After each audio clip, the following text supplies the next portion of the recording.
Olá e boas-vindas a mais uma imersão profunda.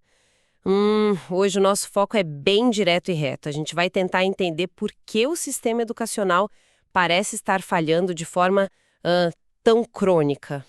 E nós vamos fazer isso através de umas lentes bastante provocativas, né?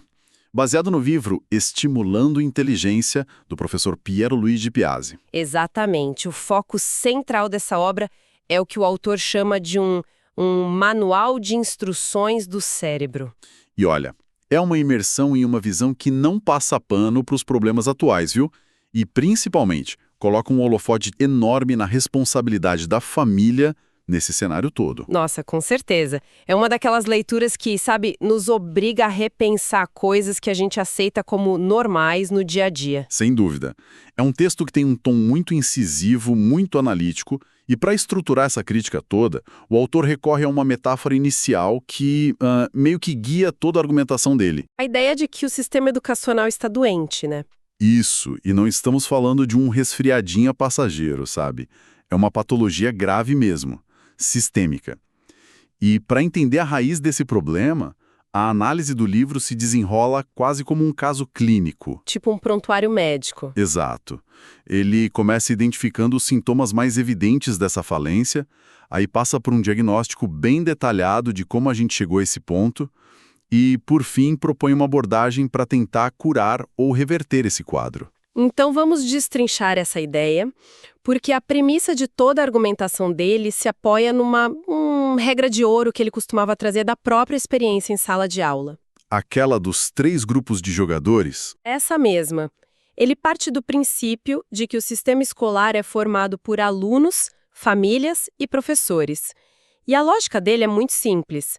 Se o jogo está sendo perdido de goleada, não adianta ficar tentando trocar os jogadores. O que precisa ser feito é mudar as regras do jogo. Perfeito, mudar as regras. E a responsabilidade por puxar essa mudança nas regras, segundo a tese principal dele, começa dentro de casa. O texto é muito feliz ao trazer logo de cara uma citação do Barack Obama que calibra perfeitamente esse tom de responsabilidade pessoal. Sim, essa parte é muito forte. A citação ressalta que o que faz de alguém um pai ou uma mãe não é simplesmente a capacidade biológica de gerar uma criança, mas sim a coragem de criá-la. E na prática, o autor mostra que isso se traduz em atitudes super concretas, né? Tipo ter a disposição para desligar a televisão, sentar ali do lado e ler um livro para a criança.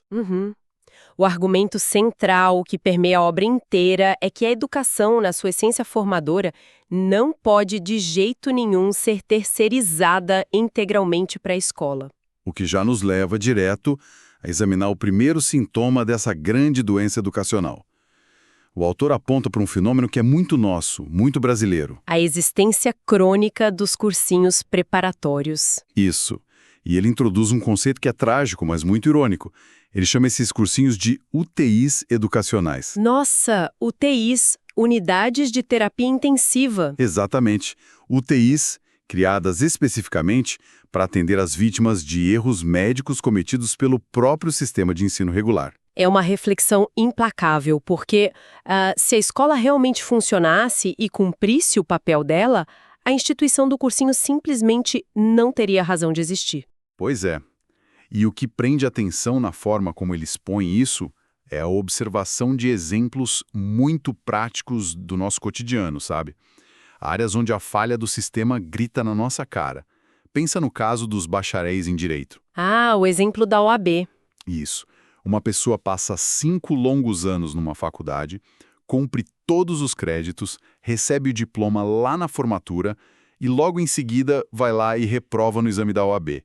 E qual é o caminho natural que essa pessoa segue depois de reprovar? Ela se matricula num cursinho preparatório para a OAB. Exato.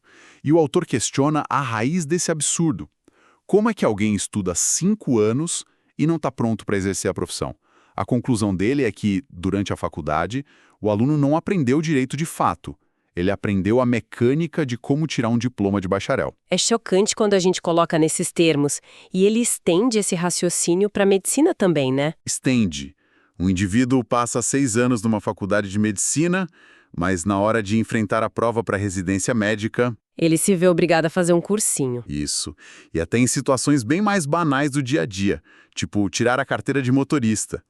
As autoescolas te treinam para passar no exame prático do Detran e pegar o documento. Mas para aprender a dirigir de verdade, desenvolvendo reflexo, noção de segurança... A pessoa acaba precisando buscar um curso adicional de direção defensiva. Exatamente. É uma dinâmica completamente paradoxal. É a grande ironia que o texto joga na nossa cara, né? A instituição formal, seja a faculdade ou escola regular, te entrega o diploma com pompa e circunstância, mas muitas vezes falha em te ensinar a habilidade real. E por outro lado, o cursinho não tem poder nenhum de te dar diploma oficial, mas é o ambiente onde o aprendizado efetivamente acontece. E a partir disso, quem está nos ouvindo poderia pensar, ele vai culpar o governo, o Ministério da Educação, os diretores. Mas não. Não mesmo. Ele aponta o dedo direto para as famílias. Pois é. A visão do autor é que a culpa recai sobre a estrutura familiar, que passa a vida inteira do aluno cobrando boas notas, cobrando boletins impecáveis e a obtenção desses diplomas, em vez de cobrar o aprendizado real e a retenção de conhecimento. E se a gente afastar um pouquinho a lente para olhar o panorama geral, o segundo sintoma dessa doença educacional confirma essa desconexão entre ter diploma e ter conhecimento, mas agora numa escala global. Sim, quando ele traz para a discussão os dados do exame PISA. Exato. E vale lembrar para quem está acompanhando a gente que o PISA é uma avaliação que foge daquela decoreba tradicional, sabe? Ou da memorização cega de currículo. O foco ali é medir a inteligência aplicada do aluno. Capacidade de ler um texto complexo, extrair o significado, aplicar raciocínio lógico em um problema que ele nunca viu, interpretar um gráfico. Isso. E quando olhamos para os resultados da prova de 2003, o cenário que o livro descreve é desolador. O Brasil ocupou um vergonhoso penúltimo lugar. Nossa, e tem um sarcasmo bem afiado do autor nessa parte, né? Quando ele comenta, ainda bem que existe a Tunísia. Ele fala isso se referindo ao fato de que a Tunísia foi o único país que impediu o sistema brasileiro de figurar matematicamente como o pior sistema educacional avaliado do mundo naquele ano. E a resposta das autoridades a esse vexame internacional é algo que o texto cataloga como pura maquiagem burocrática. Maquiagem total. Diante da constatação do fracasso, a reação não foi fazer uma reforma profunda para elevar a qualidade dentro da sala de aula. A solução foi puramente estética. Eles começaram a mudar a nomenclatura das coisas. Exatamente. O que antes era conhecido como primário e ginásio passou a ser chamado de ensino fundamental. E como isso obviamente não alterou o nível de aprendizado de ninguém, tentaram outra manobra que o autor descreve como um lance de gênio. Com muita ironia, claro. Já que mudar o nome não deu efeito, decidiram mudar a numeração.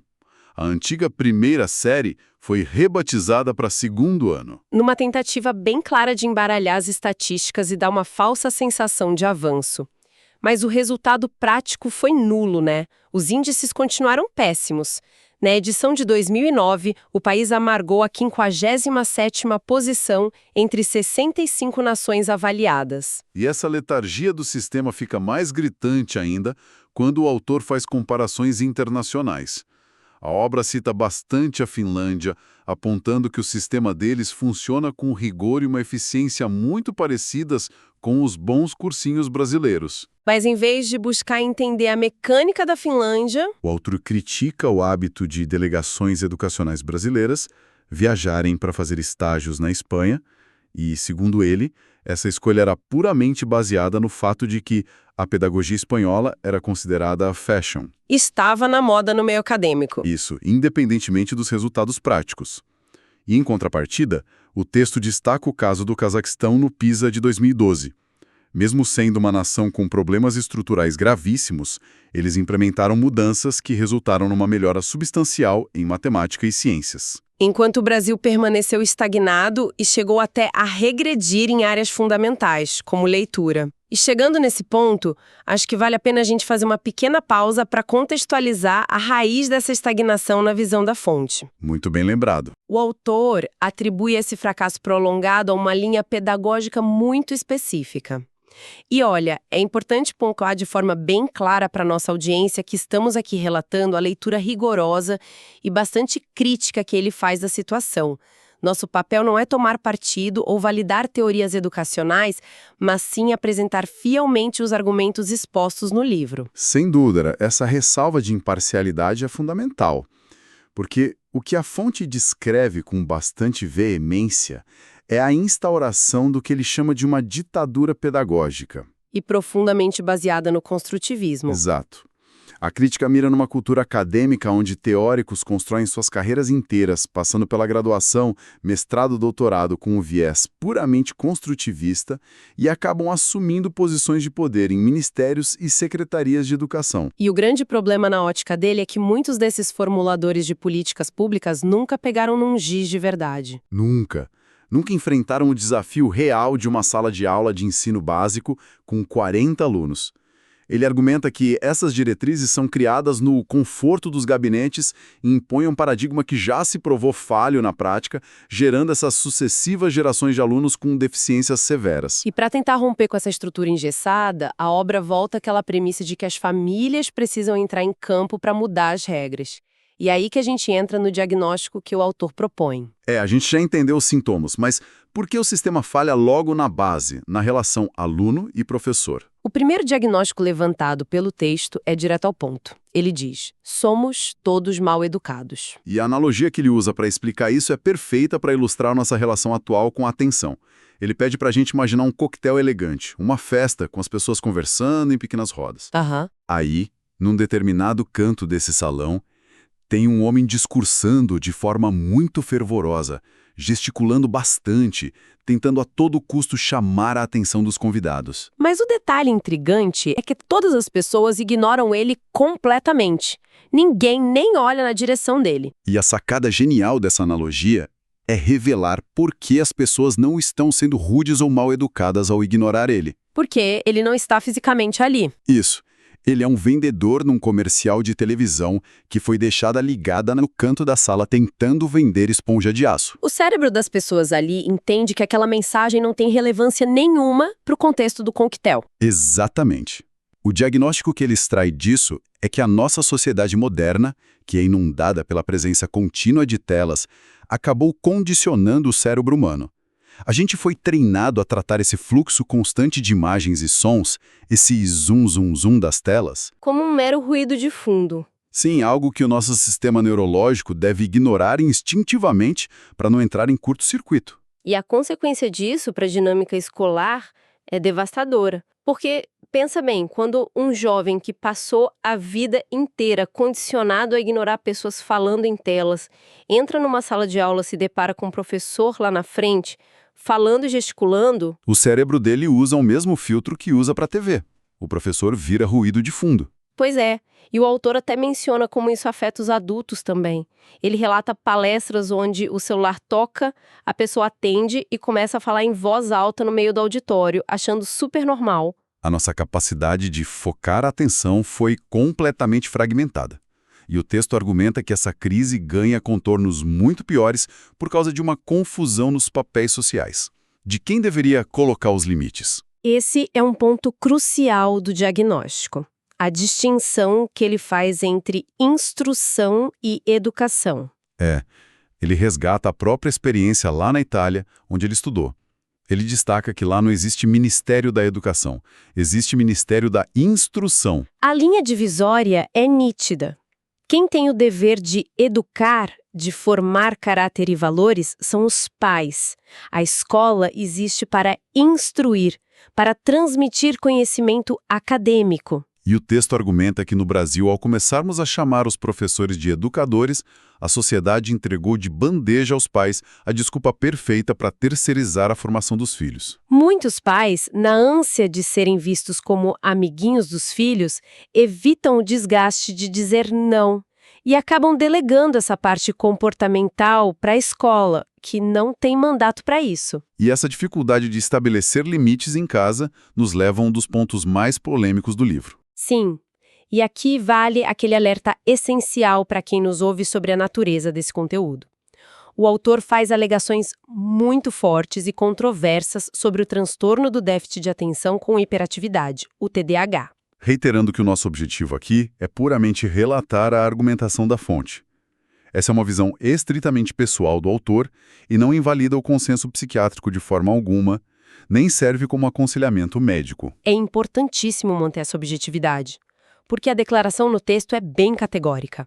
Ele afirma que o TDAH, como a gente conhece, não existe. A narrativa do livro é que o transtorno teria sido uma invenção do médico Leon Eisenberg com o propósito de fomentar lucros para a indústria farmacêutica, através da prescrição em massa de Ritalina e outros remédios. Na ótica do autor, os comportamentos que são rotulados como TDAH, tipo a agitação extrema e a falta de foco, não derivam de um desequilíbrio neurológico. Para ele, esses sintomas são o subproduto direto de uma criação falha, onde a criança cresce sem regra clara, sem horário para dormir ou estudar, e passa horas imersa em estímulos rápidos de tela. Resumindo a tese dele, não há um distúrbio médico a ser medicado. Há apenas uma profunda falta de autoridade por parte dos pais. É uma perspectiva que, quer a gente concorde ou não, é um soco no estômago para refletir sobre os nossos hábitos. Com certeza. Mas, avançando no diagnóstico, o autor apresenta um segundo grande problema. Como a gente avalia o sucesso? O capítulo se chama As Azaleias Não Florescem, e a parábola que ele usa é impecável. Muito boa. Ele pede para a gente visualizar uma câmara fria construída especificamente para o cultivo de azaleias. E como são flores de clima frio, elas exigem uma temperatura muito rigorosa para florescer.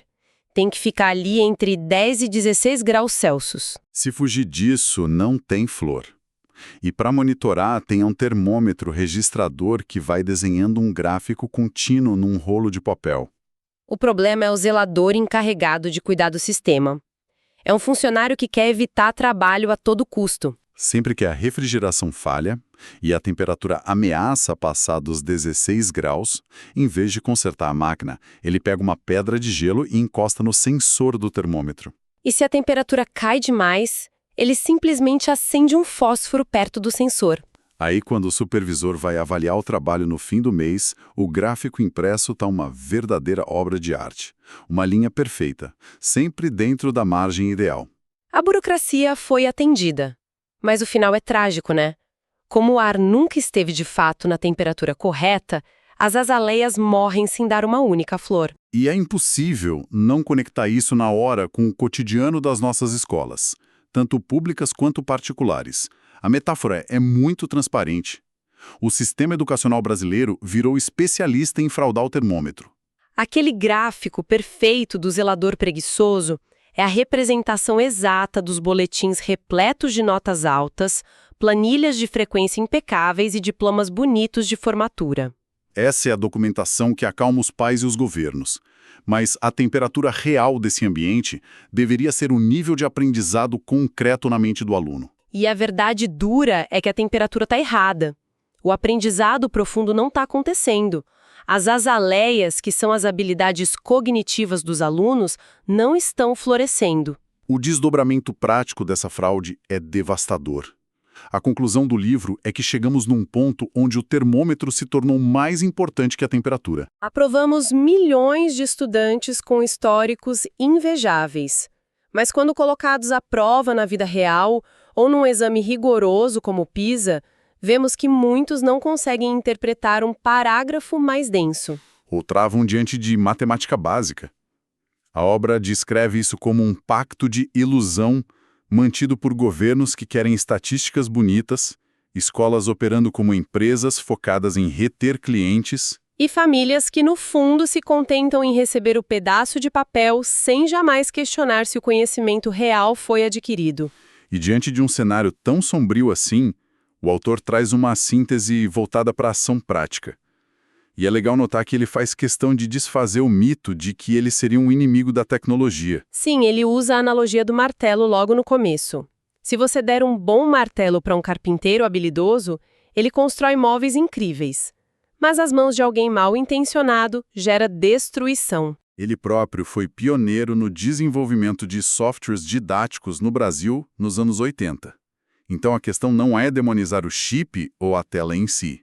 O ponto nevrálgico é a forma passiva como a gente permite que essas ferramentas dominem a rotina de cérebros em formação. A verdadeira responsabilidade de quem cria um jovem hoje Não é buscar atalhos farmacológicos ou terceirizar a culpa para a escola. É ter a coragem de retomar a liderança em casa, estabelecer fronteiras claras, limitar severamente o tempo de tela e resgatar o hábito físico de ler livros. É só alterando essas regras básicas que o jogo pode começar a virar a nosso favor. E trazendo toda essa análise para o nosso momento presente, para quem nos acompanha, fica uma reflexão muito pertinente para aplicar até na vida adulta. Com certeza.